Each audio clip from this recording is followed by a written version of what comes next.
Welcome to today's installment of Conversations with Andres Ilves. With me today is Brigadier General in the Reserves, Yossi Kuperwasser, who's the head of the Jerusalem Institute for Strategy and Security.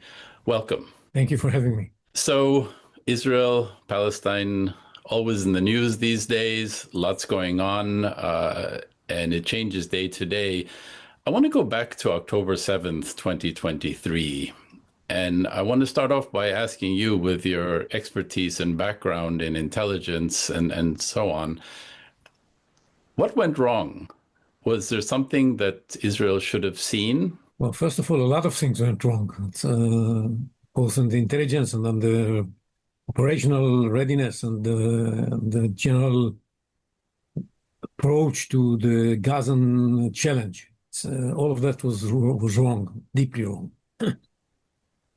In the intelligence, I think that the basic problem was there was this assumption that, yes, Hamas is basically looking for ways to destroy Israel and get rid of the Jews here. But now they are in a period where they are pretty weak, and following the Guardian of the Wall operations 2 years earlier, they are unable to cause us any real harm, and they are now focused on making sure that they are going to stay in power and that they are going to be able to improve the living conditions of the Gaza population. And this was a complete misunderstanding of Hamas. And this led to this complacency when it comes to early warning signs that were coming from Gaza. It's not that we didn't know what was going on. We knew almost everything. We didn't know the date and the exact way they're going to act, although we did have the plan. We didn't know the exact way they're going to act. And we ignored that because we said to ourselves, well, they are deterred, they are weak. This is not what they're up to right now. So everything we see, we can give it an explanation. And this is something that is very common in intelligence, that you have these biases, the confirmation bias above everything else.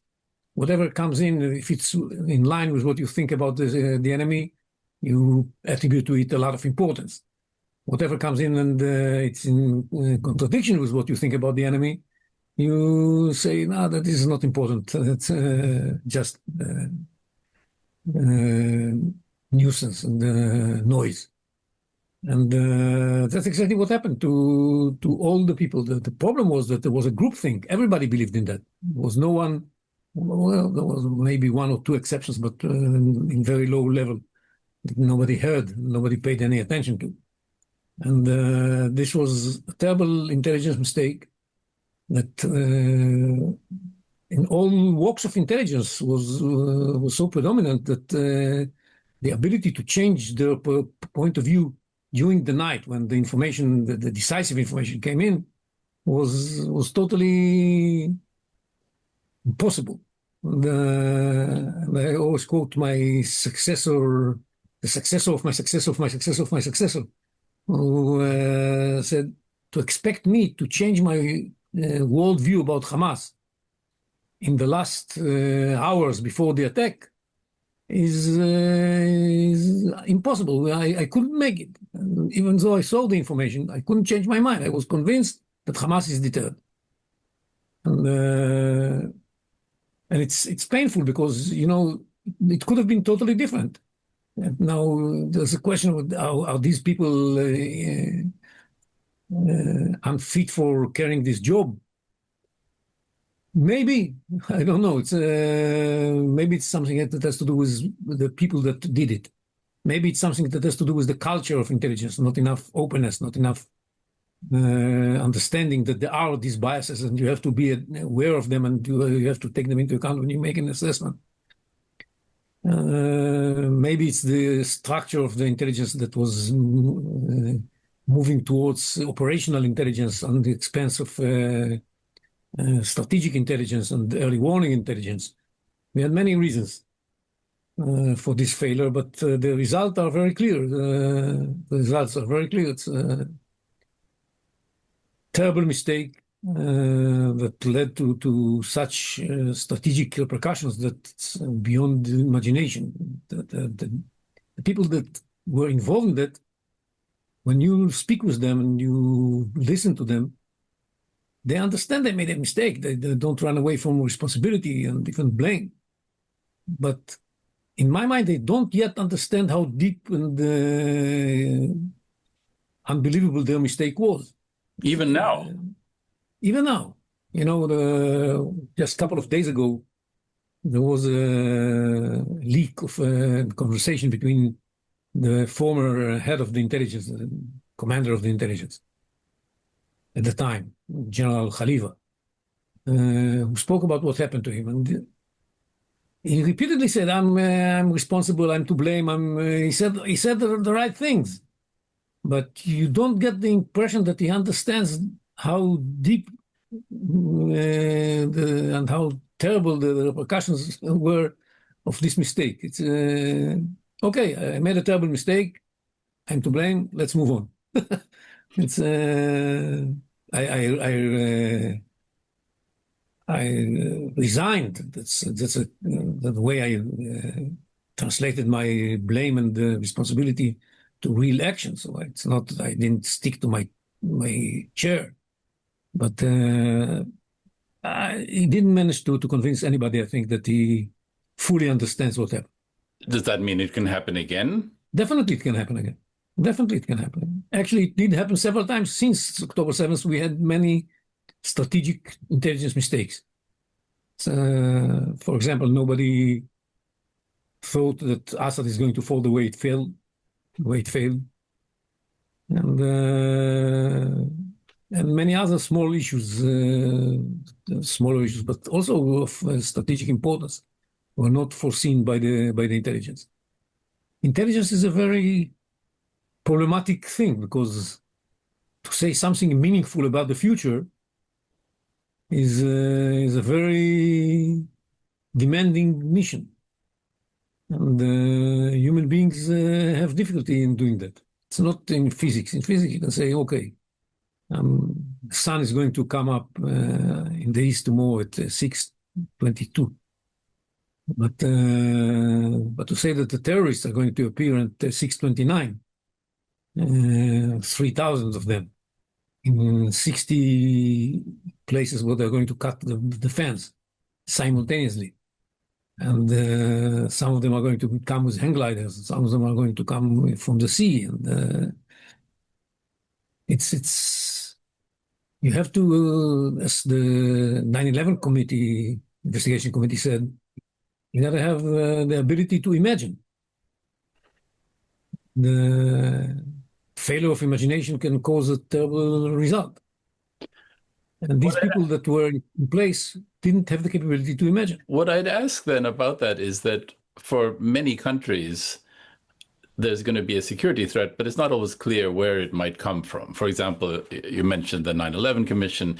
It clearly was not, well, perhaps one could have anticipated something similar happening, but that attack was less clear, the location and so on. For Israel, it is one of the countries in the world that has the clearest security threat, and the geography is small. The security threat can be pinpointed. So I am curious about how it can not be clear where it's going to come from. Then it's just a matter of the timing, because there shouldn't really be any surprises. The intelligence wrote several papers, the same my replacement that I mentioned before. He wrote 3 papers to the government, warning about, giving them a strategic warning that because of the growing tensions inside Israel and because of many other reasons, the probability of some attack against Israel is growing considerably, and this is a strategic warning. It couldn't be it wasn't in a position to say on the 7th of October or anything like that, but it was a growing threat. But even he, in his papers, in those 3 papers he sent to the prime minister, said that the places where this can come from are the north, or from Iran, or from the Judea and Samaria area, not from Gaza. The only place he said that it's not going to happen from is Gaza. And by the way, wrote a paper on June 2023, 4 months before the war. And I said, yes, there is a chance of an attack, and it's not going to come from the north. It's not going to come from Iran. It's going to come from Gaza. And you should be aware of the fact that the terror attacks are going to come from Gaza. And they called for disarmament of Hamas. I said, let's initiate a military operation to disarm Hamas. I said, I know this is going to cost a lot of lives of soldiers. I know we don't have international legitimacy. I know we don't have even domestic legitimacy. We have to work on all of these things. And when we are ready to launch an attack against the Hamas in Gaza, in order to disarm them. Because I said, if we don't do that, what's going to happen is that the prices we are going to pay are going to be way bigger than those that we are going to pay if we launch an attack, preventive attack. And but the response I got from those who I sent the paper to was, what's the problem with you? Don't you know Hamas is deterred? No, Hamas is not deterred. Hamas is preparing an attack. And what I knew without having any sensitive information, these people could have known, because as I said, you have to imagine. You have to... I always, when I speak about this problem in intelligence, I quote Aristotle, who said that poetry, unlike history, is not saying what happened. These people were too much involved in saying what happened. And it's about saying what should have happened, or what should happen. And you got to be a poet. An intelligence person got to be a poet. You have to understand what has to happen, because the enemy is not going to tell you in advance, tomorrow I'm going to carry out an attack. It's going to make its utmost in order to deceive you. So from a security perspective, what are the red lines for any post-war governance plan in Gaza? For example, there's a proposed plan that involves a Palestinian civilian government and an Arab-led security force. Does this satisfy Israel's security requirements? I think what has to happen in Gaza is that we keep the contours of Gaza. We have to keep a presence in the Philadelphia corridor, separating Gaza from Egypt, to make sure that no arms are smuggled from there. Should keep control of the sea, to make sure that no maritime arms smuggling takes place. And we should take care of the perimeter that separates between Israel and Gaza, and make sure that everything that goes into Gaza is going through Israeli scrutiny, to make sure that no weapons come in. And we should, because all these efforts are going to be partially successful, we should also keep in our hands the responsibility for thwarting terrorism inside the Gaza Strip. And Hamas, on the other hand, should be totally removed from power and disarmed. And then Gazans can, once this is going to take a while before Gazans are going to be convinced that Hamas not only is disarmed and removed from power, but is not coming back. Once this is going to happen, then we shall be able to deliver the responsibility for Gaza to Palestinian hands. And they are probably going to be supported by the international community and by the moderate Arab states. That's fine with me. But first of all, we have to make sure that Hamas is disarmed and deprived from its capability to govern Gaza. And then wait a little bit so that the Gazans will understand that this is the new situation that will prevail in the future for a long time. Only then we can move forward towards having anybody else take responsibility for Gaza. So what would that look like on the ground, a continued IDF presence, you're saying? Yes, it's for I don't know how long exactly, but for a certain period of time, the IDF should be in charge. And then we can hand the responsibility for Gaza to Palestinians, together with international and Arab forces. So that's going to be the idea that we are going to do it without the problem in Israel, that we want to have a free lunch. That's I mean, I understand why people want to have free lunch. It's cheap and it's tasty, but it's difficult to get it. We want to see a new government in Gaza without making sure that we control the Gaza Strip really, and that this new government will come and take care of security business while we are out. It's a wishful thinking. I don't think it's going to happen. We know Hamas refuses to accept it. And if we don't end up with removing them from power by force, they are not going to volunteer to give up. Or at least they have to be convinced that we are going to remove them by force. That's the optimum. That's if they are convinced that we are going to remove them by force and they are ready to disarm before we actually do that, maybe this is going to be the best case scenario. But we cannot be assured that this is really going to happen. So today a proposal attributed to the Egyptians that they are ready to take care of disarming Hamas. The Hamas will disarm and give them the arms. First do that, then let's find somebody who's going to take care of Gaza. What they want to do is to take care of Gaza, and they promise that Hamas is going to disarm. That's, I doubt, is going to happen. So this transitional government that has been mooted of Samer Huleli kind of being a governor of Gaza and so on, you don't have put a lot of store in that? Not at this point. Maybe in the future, if we are sure that Hamas was disarmed and this is out of power and is not coming back. Now the question is, who is the Palestinian guy that's going to take over as head of the administration, the Palestinian administration in Gaza? And all kinds of names can pop up at that point. Sami Khalaila is one of them, but he's probably not the only one. So one other issue is that we might think of regional government, not same person ruling over all of Gaza, but somebody ruling over the area of Rafah, somebody ruling over the area of Khan Yunis, somebody ruling over the area of the central refugee camps and Deir al-Balah, somebody ruling over the area of Gaza, and somebody ruling over the northern parts. And who appoints so that they would not have national aspirations. And who would appoint them? This international body that is going to work with them is going to appoint them. As long as they are not Hamas, they have no terrorist past, they can assume that it would have to be approved by us, but we don't want to appoint them. You know, we talked about enemies, you mentioned Iran and so on. So can we talk a bit about Iran's proxies?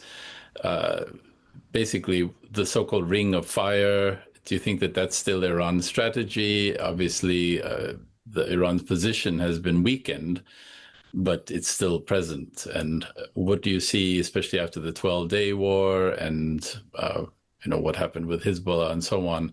Where do you think the Iranian threat and proxy threat now stands vis-a-vis Israel? Well, basically, I don't think the Iranians right now have a strategy. They were under such a shock that it's very difficult for them to come up with a strategy. They work out of inertia. I mean, you see Larijani going to Lebanon trying to save Hezbollah from being disarmed. He knows that this is what is expected from him, but he understands that the situation with Hezbollah is totally different than what it was before the war. Same is the situation with Assad that is not there anymore, and the entire connection between Iran and Hezbollah in Lebanon is shattered. And Assad was important for many other contexts, and he's not there anymore. And the militias in Iraq have stopped trying to harass Israel and launching UAVs to attack it. And there's one place still standing, that is the Houthis in Yemen. That's nice, and the Iranians send them a lot of weapons. But all the rest is totally out of order. There can't be any strategy that is built on Hezbollah and Assad and other, even Hamas. Hamas is unable to really threaten Israel right now. So it's maybe once we withdraw, but at this point they can't. And And Iran itself is unable to actually resume the effort to equip itself with nuclear weapons. And even the missile production facilities are in bad shape. So it's the entire strategy is in shambles.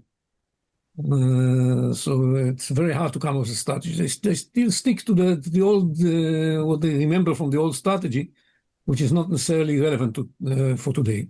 And what we are seeing in Iran because of that is that gradually the reformists within the government are raising all kinds of new ideas. There was a paper by Javad Zarif this kind of last few days about the need to adopt a new policy, a new strategy. Rouhani is speaking, the former president, speaking about the need to adopt a new strategy. They understand that right now they actually don't have a strategy, and the old one is irrelevant, and you got to come up with a new strategy. And the conservatives, hardliners, are very unhappy with that, but what do they offer? What do they propose? Especially as their policy leads to even harsher sanctions, and the Europeans are considering the snapback of the sanctions the UN sanctions that they can put back in place. And the Americans are putting harsher measures in place to make sure that Iran cannot export oil to China. And, and there is no water and no electricity. The situation in Iran is terrible. And that's why the so-called reformists ask for changes. Because the people understand that the hardliners line is not doing any good. And it's a very interesting period in Iran. We had dreams about this leading to some sort of a reshuffling regime.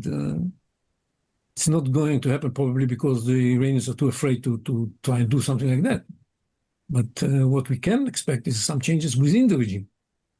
But moderates are going to have bigger say in what's going to happen, and bigger attention from the supreme leader, who may understand that there need to be a change. The litmus test for that is going to be whether they're going to stick to their demand that they are going to be allowed to enrich uranium in future agreements with the United States or IAEA, or whether they're going to give it up. If they're going to give it up, means that they have realized that they need to change the strategy. So far, they haven't done it. So there's a possibility people are saying that Iranian weapons are now being smuggled to Lebanon via Iraq and Syria. You don't put much store in that? No, it might be. We see the effort of Hezbollah to rearm and to regroup. And some weapons are probably being smuggled. But it's not the same magnitude of stream of weapons that we had in the past through Syria, where everything came and was moved to Hezbollah. It's much more difficult. And maybe some of it makes its way to Hezbollah, but it's not of the same stuff. And another thing that happened that changed the equation dramatically was the way of action of Israel in Lebanon. Before 7th of October, we were very cautious not to carry out any activities in Lebanon. If we wanted to thwart arms shipments from Iran to Hezbollah, we took action when they were still traveling in Syria. Today, we allow ourselves to, because of the agreement we have with Lebanon, to take action against any attempt of Hezbollah to rearm, especially to redeploy in the south, when we don't hesitate taking action. We already eliminated more than 250 activists of Hezbollah since the ceasefire. So we do not hesitate, and the fact that we had to eliminate all of these activists tells you a lot about how determined Hezbollah is to rearm and redeploy in the south. Most of those we took care of were Hezbollah operatives that were underway to the south or reached the south, in spite of the fact that according to the agreement they are not supposed to be there. We live in a time of great change. Obviously, there's been this dramatic change in Syria. The situation, as you said, with Iran may have changed quite a bit in terms of the strength of the hardliners and, who knows, the longevity of the regime and so on.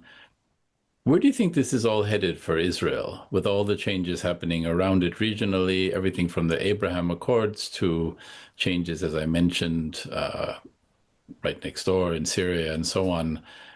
How do you think Israel is going to cope with the changing security situation around it? Well, Israel is under the impression that in order to free itself from the other challenges that it has to face, it has first to deal with Gaza.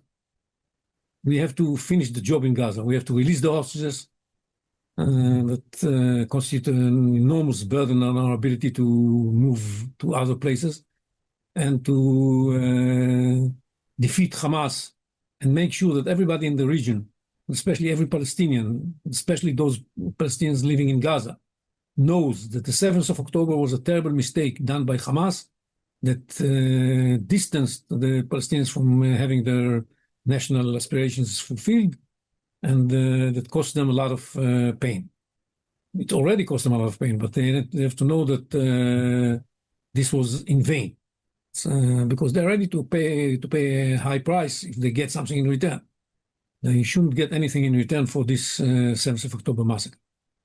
So that's one thing that we have to finish. It's a job that has to be finished.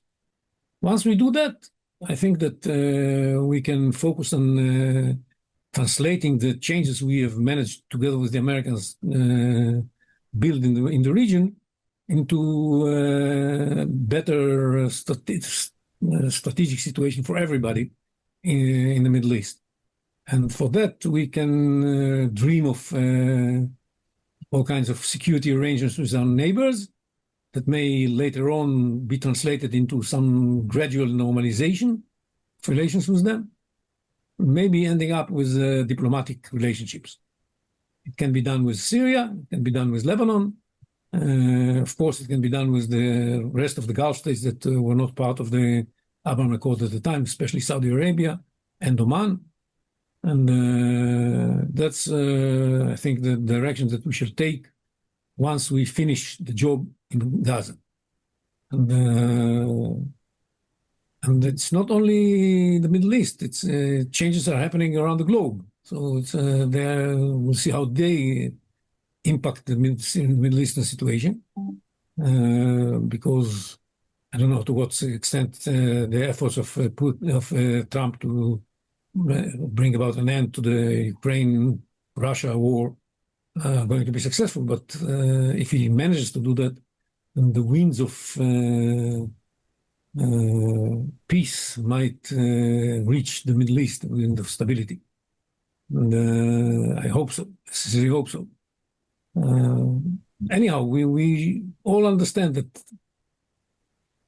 the state of mind we were in until 7th of October, state of mind that, oh, what are we going to do about the Iranian threat? What are we going to do about the Iranian octopus? What are we going to do about all those proxies of Iran? What are we going to do about the Iranian nuclear project that is getting closer and closer to fruition? This was the state of mind of everybody in the Middle East, and especially in Israel, in the days preceding 7th of October. This is gone. And nothing new has yet emerged, but there's a good chance for us, once we finish the job in Gaza, to help the Middle East form a positive situation that is going to be translated into prosperity and peace. There's one element that we still have to deal with, and this is the Muslim Brotherhood beyond Gaza, because they still have their own mind about how the Middle East should look like. And we see it both in Syria. The new regime is an outspring of the Muslim Brotherhood, or the even harsher, more radical Islamists. And we see it with the Turkish leadership that is also very close to the Muslim Brotherhood. And we see it with Qatar, that is also supporting the Muslim Brotherhood. So there is a camp here that has a different view of Saudi Arabia, United Arab Emirates, Egypt, Jordan, many other Arab states, and Israel and the United States that seek stability and prosperity. this camp is not necessarily for stability and prosperity, and we shall have to see what's going to be done with them. But I hope we can co-opt them into this stability future, stable future that we have in mind. So you mentioned finishing the job in Gaza. I want to ask you, it's clear that there are divisions in Israeli society about how to pursue that. Where do you think that's headed? Because it's not clear that there's unanimity about how to end the war in Gaza. Well, unanimity and Israel are things that never go together. It's, we are divided, but we have a government, and they have to decide. And we see a lot of attempts to put pressure on the government, but the government is not really impressed by that.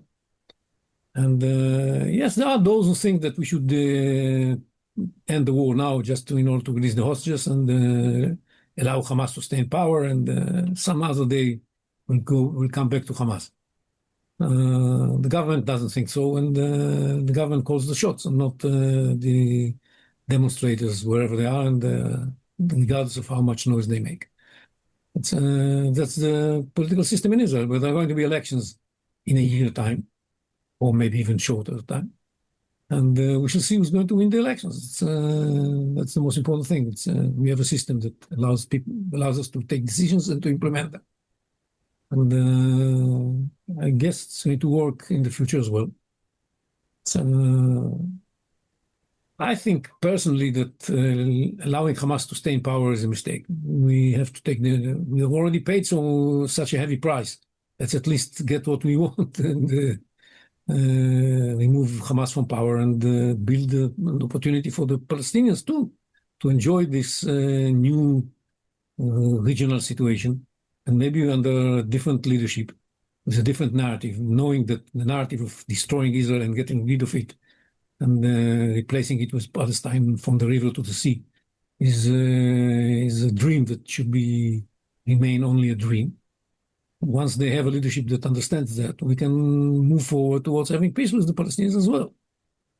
And I hope that after we take care of Gaza, the people of the Middle East will understand that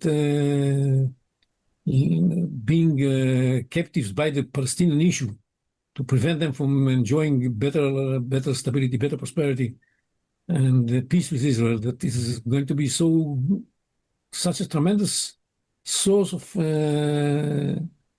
well-being for everybody around us, is a mistake. The Palestinian issue cannot be solved tomorrow morning. This trend of countries recognizing a Palestinian state is not going to have any impact on the situation on the ground. The situation on the ground is going to stay the same. If at all, it's going to encourage radical Israelis to take counter steps that are going to make the situation even more complicated. So God knows what's going in the minds of people like Macron and Albanese and Khan in Canada and Starmer in the UK. What do they think? These people are really beyond my understanding. I understand they really are upset to see Palestinians suffering. Okay, but the tool they chose in order to show their unhappiness is really strange and just worsening the situation here. Brigadier General Yossi Kuperwasser, thank you very much for your time today. Thank you.